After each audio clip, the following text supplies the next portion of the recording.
ఉమ్మడి ఆదిలాబాద్ జిల్లాలో సర్కార్ స్కూళ్లలో కనీస వసతులపై ఆందోళన వ్యక్తమవుతోంది. ఓవైపు శిథిలావస్థకు చేరిన స్కూల్స్, మరోవైపు తాగునీరు, టాయిలెట్ సౌకర్యాలు లేక నానా తిప్పలు పడుతున్నారు స్టూడెంట్స్.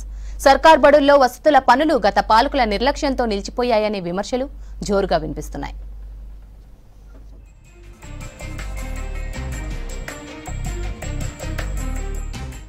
ఉమ్మడి ఆదిలాబాద్ జిల్లాలో మొత్తం 1439 గవర్నమెంట్ స్కూల్స్ ఉన్నాయి. ఇందులో మొత్తం 139,421 మంది విద్యార్థులు చదువుతున్నారు. నిర్మల్ జిల్లాలో 842 ప్రభుత్వ పాఠశాలలున్నాయి. ఈ పాఠశాలల్లో 65,312 మంది విద్యార్థులు విద్యను అభ్యసిస్తున్నారు. ఆసిఫాబాద్ జిల్లాలో 1052 పాఠశాలలున్నాయి. ఇందులో 82,436 మంది విద్యార్థులు చదువుతున్నారు. స్కూల్ శిథిలావస్థకు చేరడంతో వర్షాలకు బడులు కూలిపోతాయనే ఆందోళన తల్లిదండ్రుల్లో నెలకొంది.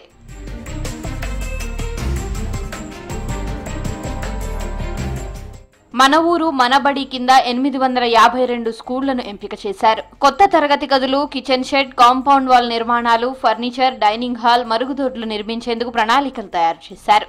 ఈ పనుల కోసం 260 కోట్ల నిధులు సైతం మంజూరయ్యాయి. 30 లక్షలకు పైగా ఖర్చయ్యే ఈ పనులను చేసేందుకు టెండర్ల ద్వారా కాంట్రాక్ట్ కు అప్పగించాయి స్కూల్ మేనేజ్మెంట్ కమిటీలు.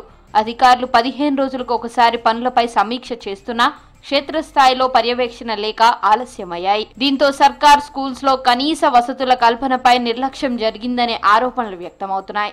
స్కూల్ కి లాట్రిన్ బాత్రూమ్ కావాలి సార్, మనం పిల్లగాళ్ళు చిన్న ఉన్నాయి, ఇంకా కాంపౌండ్ కావాలి, ఇంకా ఫ్యాన్ కావాలి, చల్లగా ఉండాలి పిల్లగాళ్ళకు. టైల్స్ మంచిగా కట్టింది, మంచిగా ఉన్నాయి సార్.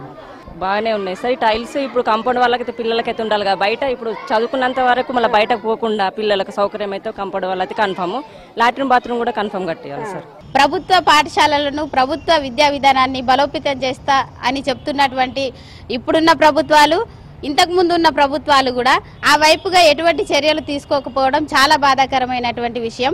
ముఖ్యంగా బాలికల విద్యా వ్యవస్థ అనేది కుంటుపడే పరిస్థితి ఏర్పడుతున్నది. సర్కార్ స్కూల్స్ లో మౌలిక సదుపాయాలు కల్పించడంలో అప్పటి ఎమ్మెల్యేల నిర్లక్ష్యమే కారణమనే ఆరోపణలు వ్యక్తమవుతున్నాయి.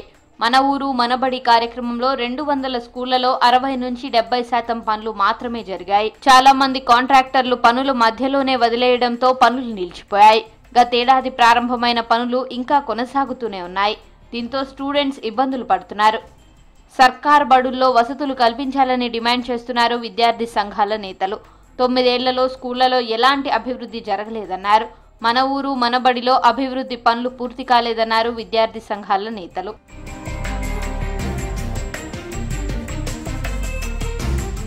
స్కూల్స్ లో కనీస సౌకర్యాల అభివృద్ధికి కాంగ్రెస్ ప్రభుత్వం అమ్మ ఆదర్శ పాఠశాలలను ఎంపిక చేసింది. సుమారు 75 కోట్ల నిధులు సర్కార్ మంజూరు చేసింది. గతంలో మన ఊరు మనబడి స్కీమ్ లో పనులు పెండింగ్ లో ఉన్నాయి. మేము డిమాండ్ చేసేది ఒక్కటే, ఈ ప్రభుత్వ పాఠశాలకు శాశ్వత పరిష్కారం చూపించాలి. జిల్లా యంత్రాంగం నూతన భవన నిర్మాణం కోసం దరఖాస్తును పంపించాలి. అదేవిధంగా ఏదైతే ప్రభుత్వ పాఠశాలల్లో మౌలిక సౌకర్యాలు లేవో, మరుగుదొడ్లు, మూత్రశాలలు, త్రాగునీరు వసతి లేదో ఆ పాఠశాలల్లో ఆ సౌకర్యాలు కల్పించాలి. ఏదైతే ఇక్కడ ఉన్నటువంటి స్టాఫ్ కూడా సరైనటువంటి వసతులు లేదు, పూర్తిగా చెడిపోయి ఎప్పుడు ఏం ప్రమాదం జరుగుతుందో తెలియని పరిస్థితుల్లో ఉన్నది. కాబట్టి ఏదైతే ఈ వర్షాలు తీవ్రమైన ప్రభావం ఉంటుంది కాబట్టి విద్యార్థులకు కనీస సౌకర్యాలు కలిగినటువంటి విద్య అందించాలని మేము కోరుకుంటున్నాం. దీంతో వేసవిలో అభివృద్ధి పనులకు కాంగ్రెస్ సర్కార్ శ్రీకారం చుట్టింది. ఈ నెల 12 లోపు మొత్తం అభివృద్ధి పనులను పూర్తి చేయాలని ప్రభుత్వం ఆదేశాలు జారీ చేసింది. ప్రభుత్వం అంటే స్టేట్ ఆఫీస్ నుంచి 235% స్కూల్స్ మనకి శాంక్షన్ అయినవి. అవి దాదాపు 1 ఇయర్ కంటిన్యూ పని నడిచింది. తర్వాత మనకు ఎలక్షన్ కోడ్ రావడం వల్ల పనులు ఆగినాయి.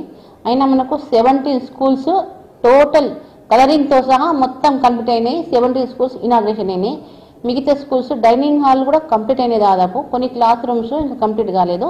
అవి దాదాపు మనకు గవర్నమెంట్ నుంచి దాదాపు 8 crores ఇంకా డబ్బులు రావాలి. అది కూడా మాకు జూమ్ మీటింగ్లో చెప్పారు. ఎక్కడైతే డబ్బులు పెండింగ్ ఉన్నాయి మన ఊరు మనబడి, అది కూడా త్వరగానే రిలీజ్ చేస్తా అని చెప్పారు. మన ఊరు మనబడి పనుల్లో అలసత్వం వహించిన ఆఫీసర్లు అమ్మ ఆదర్శ పాఠశాలల్లో అభివృద్ధి పనులు పూర్తి చేయాలని ఆదేశిస్తున్నారు పాలకులు.